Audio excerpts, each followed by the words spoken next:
It's January 18th, 2019. We're here at Mom and Dad's Packard Oaks Farm, and we're going to talk about the plane crash and Antarctica, the movie.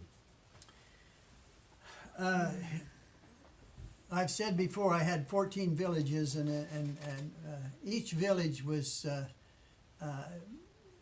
had just one church in it, and so I would usually take a couple of copies of the Book of Mormon and come back empty-handed as I gave them out. And I remember I was in these villages. I can't remember the Shishmareth.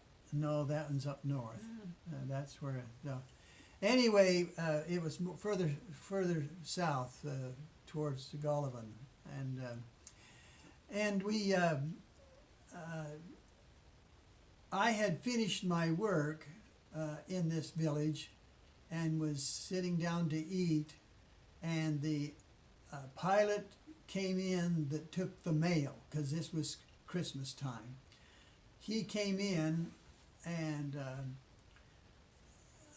talked to us because it was bad weather, and he was going to stay. And we'd pretty well talked him into staying. And he heard his boss go overhead with the other plane. They had two planes to deliver mail. And he heard the plane go overhead, and he says, "Hey, if he can make it, I can make it."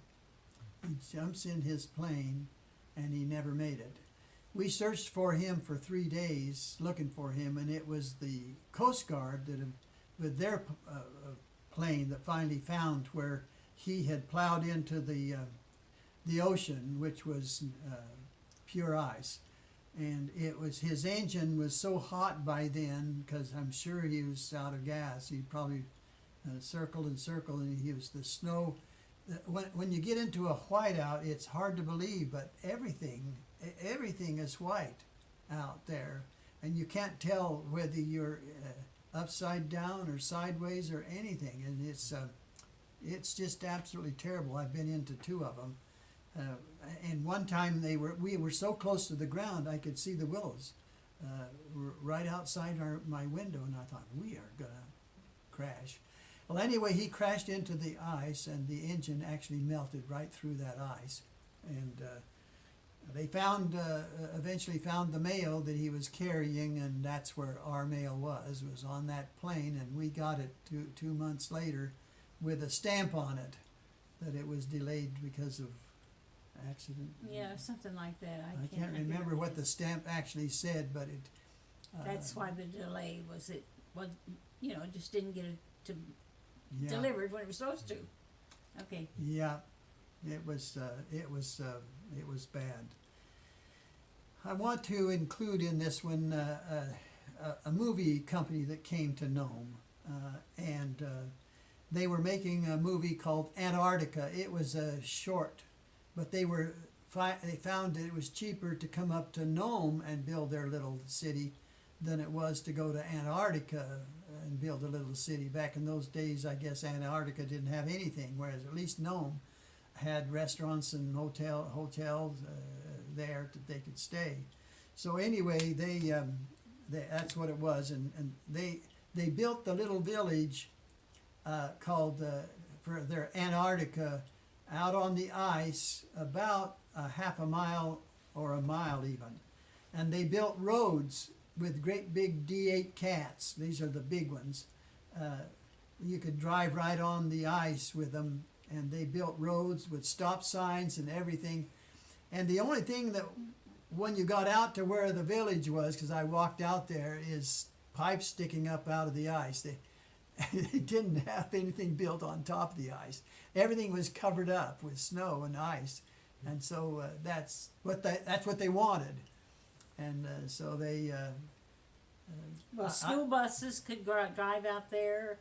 I mean, that's big, but it never did sink or anything. The big trucks and stuff like that. The ice wouldn't even crack. And cars were allowed to go out there, but... When the two missionaries were here, I said, well, what are something you'd like to do? I said, we would like to fish through the ice. Well, we'd already done that a few times, and by then, and so we did. And the Eskimos have a crowbar, which is metal, about that big around, and tall, maybe 6 feet tall, and sharp on one end, a point on the other end, and they would pound that, keep pounding it until, well, those missionaries were pounding that through to get to a hole so that they could fish through the ice. And they were actually, if this was the ice, the table, they were actually maybe a foot above is all that was left on that crowbar, and they were still pounding, and I think they eventually got through, but The ice was thick. and the way the Eskimos fish is that once you got your hole, you make it a little bit bigger, and then you drop a line, and it isn't with a fishing pole. You have 2 sticks, and the line is tied to one of the sticks. When you got a fish on it, they just whip it back and forth, and up it comes, and then they throw it onto the ice, and immediately the fish freezes. Just immediately it freezes. And you have to have a long enough line that it goes all the way past the ice down into where there is water, seawater. And they were bony fish. But the Eskimos like They them. like them, yeah. Let me mention our fishing, mine in the summer, because that's one thing that I love to do is fish. One of the main reasons I went to Nome, and they have excellent fishing. As the grayling and the Arctic char and the trout are all great fish to eat.